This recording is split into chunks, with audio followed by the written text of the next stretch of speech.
Hello friends, आप देख रहे हैं आपका चैनल शेयर बाजार विद आयुष। और इस वीडियो में दोस्तों बात हम करने वाले हैं विप्रो के बारे में, विप्रो के बायबैक के बारे में। आपको पता ही है दोस्तों, विप्रो ने बायबैक की घोषणा की है। शेयर बायबैक होता हुआ नजर आएगा, यानी जिसमें कंपनी आपसे आपके शेयर खरीदती हुई नजर आएगी, और वो भी प्रीमियम पे। प्रीमियम का मतलब होता है ऊंचे दाम पर, जितना अभी करंट प्राइस है उससे ऊपर खरीदती हुई नजर आएगी। तो इस वीडियो में दोस्तों हम समझेंगे कि ये जो विप्रो का पूरा बायबैक होने वाला है, इसकी स्ट्रैटेजी किस तरीके से हमको अपनानी है, मतलब क्या प्लान है जो हमको अपनाना है ताकि इस बायबैक के अंदर हम हमारा जो प्रॉफिट है वो मैक्सिमाइज कर सके। कुछ इंपॉर्टेंट रेशियोज़ के बारे में बात करेंगे, क्योंकि दोस्तों बायबैक है तो हमेशा एक बात ध्यान रखिए, हर चीज़ थोड़ी डिफरेंट होती है, उसमें कुछ डिफरेंट टर्म्स होती है। तो वो टर्म्स को हम समझेंगे ताकि आपको समझ में आ सके कि हाँ आखिर बायबैक होता किस प्रकार है। तो वीडियो बहुत महत्वपूर्ण रहेगा, तो आप लोग देखिएगा पूरा। लेकिन उससे पहले अभी तक अगर आपने चैनल को सब्सक्राइब नहीं किया और पहली बार चैनल को विजिट किया है तो ज़रूर चैनल को सब्सक्राइब आप लोग कर लीजिएगा। एंड ऑल्सो दोस्तों, जो आज का पहला वीडियो है वो ऑलरेडी चैनल पर अपलोड हो चुका है। आईडीएफसी फर्स्ट बैंक के, याद रखिएगा, चौथी तिमाही के नंबर्स निकल कर आए, तो उसको हमने ऑलरेडी डिटेल में समझाया, वो आप जाकर चेकआउट कर सकते हैं। एंड जो हमारा दूसरा चैनल है दोस्तों, भारत मार्केट रडार, इसको अगर अभी तक आपने सब्सक्राइब नहीं किया है तो इसको बिल्कुल सब्सक्राइब कर लीजिएगा, ताकि आपको जो इंपॉर्टेंट वीडियोज आप हम अपलोड करते हैं उसकी नोटिफिकेशन मिल सके। इस नए चैनल की जो लिंक है वो दोस्तों मैंने डिस्क्रिप्शन में डाल रखी है, या फिर यहाँ पे अभी आप देखिए आई बटन में आपको सब्सक्राइब का ऑप्शन दिखेगा, तो सब्सक्राइब कर लीजिएगा। चलिए सबसे पहले दोस्तों कुछ महत्वपूर्ण जानकारी से शुरू करते हैं। तो दोस्तों, ये जो विप्रो का बायबैक है, ये बात ध्यान रखिए कितने प्राइस पर होने वाला है।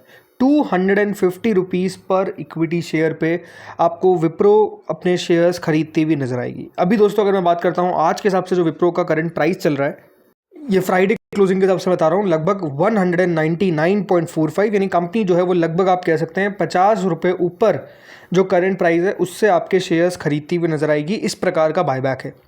इसके अलावा नंबर ऑफ शेयर्स कितने हैं? 60 crore equity shares. Total issue का साइज कितना है? 15,000 करोड़। यानी कंपनी जो है वो लगभग आपसे 15,000 करोड़ रुपए के शेयर्स जो है वो खरीदती हुई नजर आएगी। और टोटल जो शेयर्स है वो है दोस्तों 60 करोड़।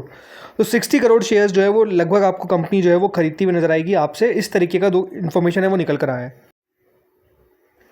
अप्रॉक्सीमेटली जो प्रीमियम दोस्तों बैठता है आज के हिसाब से वो 19 से 20% के आसपास है। करंट मार्केट प्राइस के हिसाब से अगर देखा जाए कि 20% ऊपर लगभग दोस्तों कंपनी जो है वो आपसे शेयर खरीद रही है, तो 20% का क्लियरली आप कह सकते हैं आपको यहाँ पर अपसाइड जो है वो देखने को मिल जाती है ड्यू टू दिस बायबैक।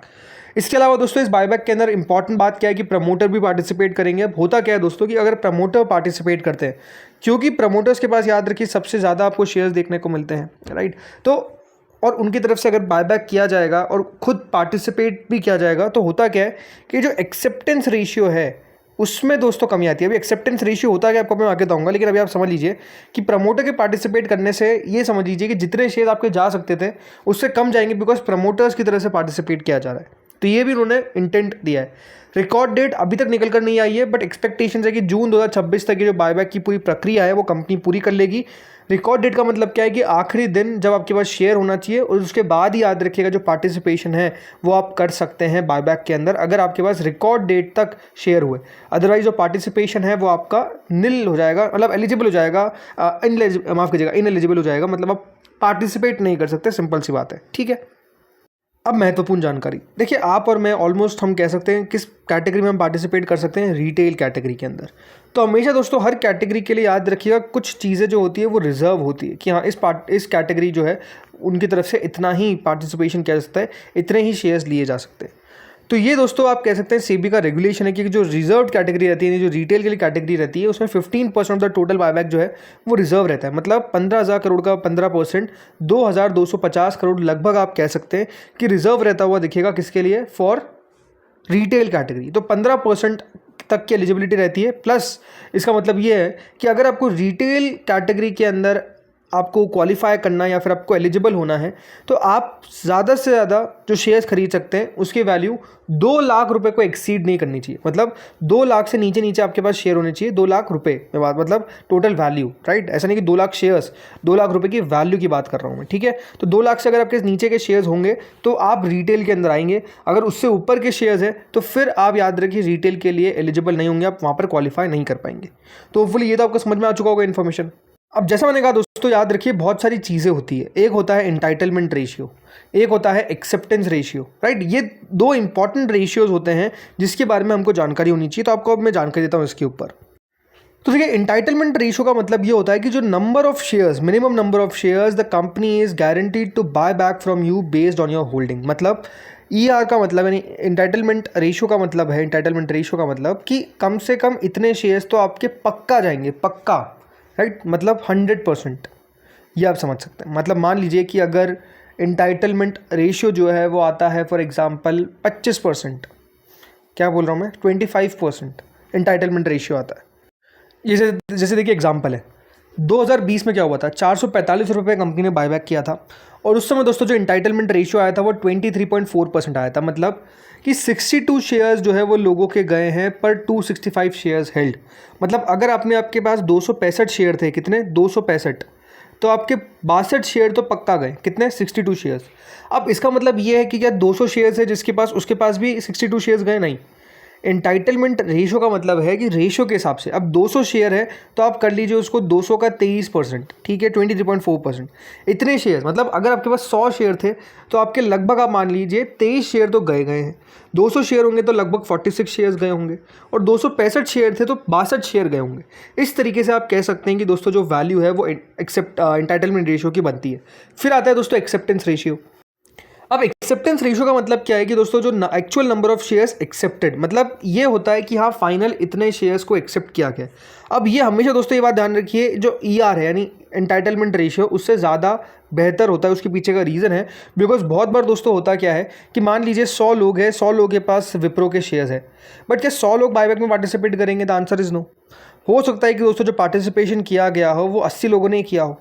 तो अब दोस्तों 80 में से याद रखिएगा एक्सेप्टेंस रेशियो निकल कर आता है, ठीक है।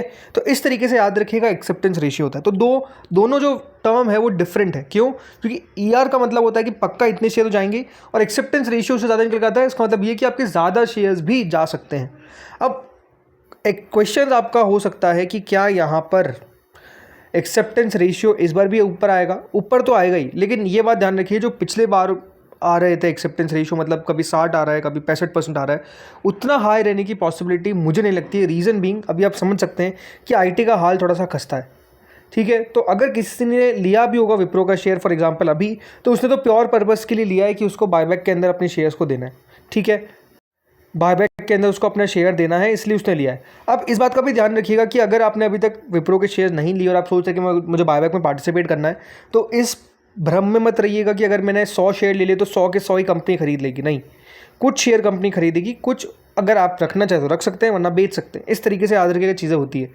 100% शेयर्स कभी कंपनी के द्वारा नहीं लिए जाते हैं, इस बात को समझिए, राइट। अब तो नहीं लिए जाएंगे, अगर पहले लिए भी जाते होंगे तो इस बात को आपको समझना है। क्यों एक्सपेक्टेशन रखनी चाहिए 2026 के हिसाब से? कैसी? हायर कंपटीशन होगा। क्यों? बिकॉज प्रमोटर्स खुद पार्टिसिपेट कर रहे हैं। 15,000 करोड़ का याद रखिएगा ये जो ऑफर है, लेकिन इसमें प्रमोटर्स खुद पार्टिसिपेट करेंगे, तो जो रिटेल एक्सेप्टेंस रेशियो है वो आपको लोअर देखने को मिल सकता है कंपेयर टू 2023। एक्सपेक्टेड रेशियो क्या है? मार्केट एनालिस्ट मानते हैं कि जो फाइनल रिटेल एक्सेप्टेंस रेशियो है वो 15 से 25% के बीच में रह सकता है। समझिए, 15 से 25%। तो सम ऑप्टिमिस्टिक प्रोजेक्शंस क्या है कि ये 50% तक भी जा सकता है। फाइनल नंबर रिटेल पार्टिसिपेंट्स का किस हिसाब से आता है, लेकिन जैसे मैंने कहा अगर 25 से 50% इतना बड़ा आप कह सकते हैं जोन बना रखा है, तो इसीलिए पॉसिबिलिटी है कि हो सकता है कि दोस्तों जो शेयर्स है वो ज़्यादा ना जाए। तो उस हिसाब से भी आपको बायबैक के लिए तैयार होना पड़ेगा, ठीक है। हिस्ट्री अगर देखी जाए तो दोस्तों हिस्ट्री तो कह सकते हैं काफ़ी अच्छी रही है। मतलब जैसे कि जून में आप देखिए 23% का इंटाइटलमेंट रेशियो था, पर एक्सेप्टेंस रेशियो 77% निकल कर आ गया। दिसंबर में जब कंपनी ने बायबैक किया 400 रुपये पे, तो 15% रखा गया था, लेकिन रिजर्व फ्लो रखा गया था, तो उस समय वेरिएशन था 33 से 100% के बीच में। देन इसके अलावा बाकी समय तो ऑलमोस्ट रिजर्व रहा है, तो वो अलग आंकड़ा निकल कर आता है। बट अगेन इस बार टेंडर रूट है, तो अब फाइनल स्ट्रैटेजी पे आते हैं कि हमको स्ट्रैटेजी क्या अपनानी है। देखिए स्ट्रैटेजी इस तरीके से अपनाई है, पहली बात तो कि ये मान के चलिए कि आपका जो एक्सेप्टेंस रेशियो है वो 15 से 25 के बीच में रहेगा। उससे ऊपर निकल गया तो बहुत बढ़िया। तो आप क्या शेयर्स रख सकते हैं, ये अपने आप में एक सवाल है जो आपको पूछना चाहिए, ठीक है। रिटेल वाली में मान के चलता हूँ कि मेजरली वीडियो देख रहे हैं, तो रिटेल के अंदर ये है कि दोस्तों हाँ रिटेल में जैसे मैंने कहा 15 से 25% तक रह सकता है। आपको मैक्स शेयर्स की लिमिट जो है वो 2 लाख से नीचे रखनी है। 2 लाख को अगर एक्सीड कर गई तो फिर आप एलिजिबल नहीं आएंगे, तो उस हिसाब से भी शेयर्स आपको लेना है। तो उस हिसाब से याद रखिएगा, अपनी प्लानिंग रखिएगा। अभी अगर मार्केट और गिरता है तो ठीक है, बट अगर यहाँ से और बढ़ जाता है तो बढ़िया आपको देखने को मिलेगा मार्केट्स। स्पेसिफिकली आईटी को लेकर जैसा मैंने कहा थोड़ा सा हाल ख़राब है। आईटी आप कह सकते हैं कि लगातार आपको फिसलता हुआ देखने को मिला है, अच्छी खबरें भी आती हुई देखने को नहीं मिली है, तो वो एक नेगेटिव है जो फैक्टर आपको प्ले करता हुआ दिखेगा। तो फ्रेंड्स इस वीडियो में इतना ही था। अब देखते हैं यहाँ पर किस तरीके से चीज़ें होती है। रिकॉर्ड डेट जब आएगी तो आपको मैं अलग से अपडेट दे दूंगा। इस वीडियो में इतना ही था। Thank you friends for watching this video.